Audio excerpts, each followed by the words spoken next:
Welcome to day 4 of provision, seeing, receiving, and resting. Today we want to see that God's provision is all around you. Our verse of the day is from Luke 12, verses 27 to 28. I'm going to read from the New American Standard. Consider the lilies, how they grow. They neither labor nor spin. But I tell you, not even Solomon in all his glory clothed himself like one of these. Now if God so clothes the grass in the field, which is alive today, and tomorrow is thrown into the furnace, how much more will he clothe you, you of little faith? When Jesus wanted to teach his followers about God's care, he pointed to something simple and easily overlooked: wildflowers growing in a field. They were not striving, worrying, or trying to prove their worth, yet God clothed them with beauty and cared for them with attention and purpose. Jesus' point was both comforting and profound at the time. If God notices something as small as a flower, how much more does he notice and care for you, his beloved child?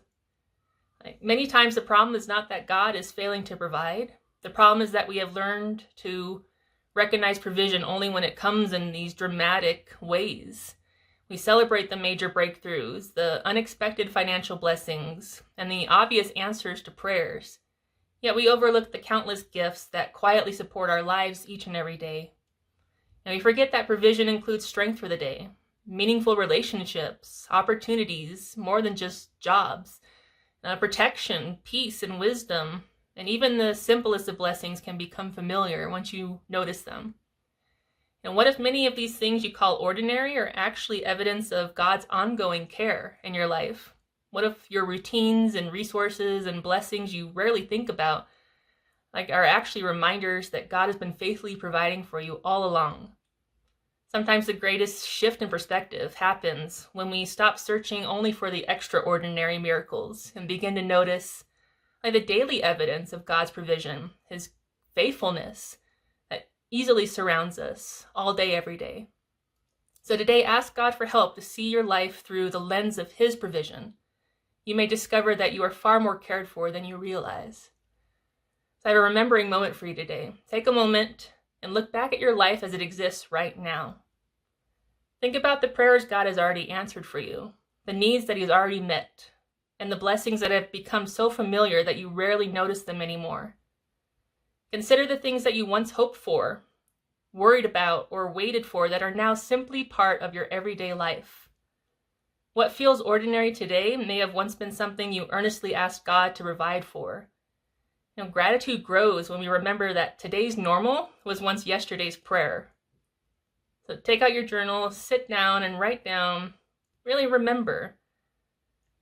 Look at your life as it exists. Where can you see the blessings and the prayers that have already been answered that just exist on a daily basis in your life?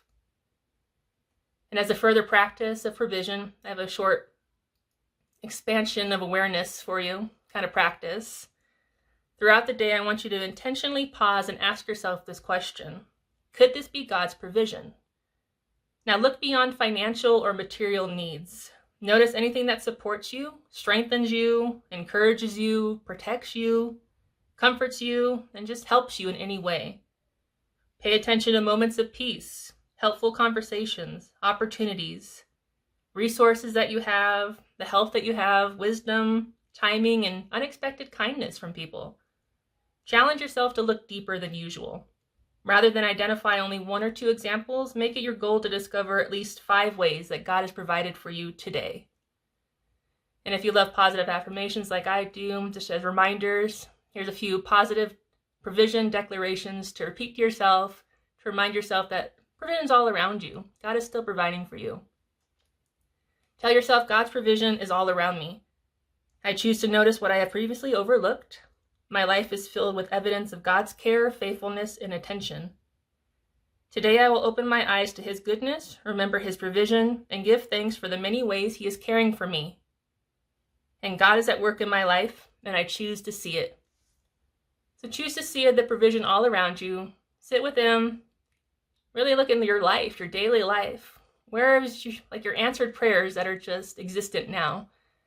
And they may be benign and you don't even know they're there, right? You have to really look for them. But once you see them, write them down, remember them, You'll start trusting the Lord more, that you've already been provided for. You've already had answered prayers. You already are existing in a prayer that you already prayed for.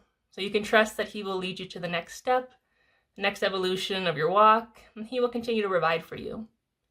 I'll see you in another video on provision. Just practice this today and learn to trust your good Father even more. I love you.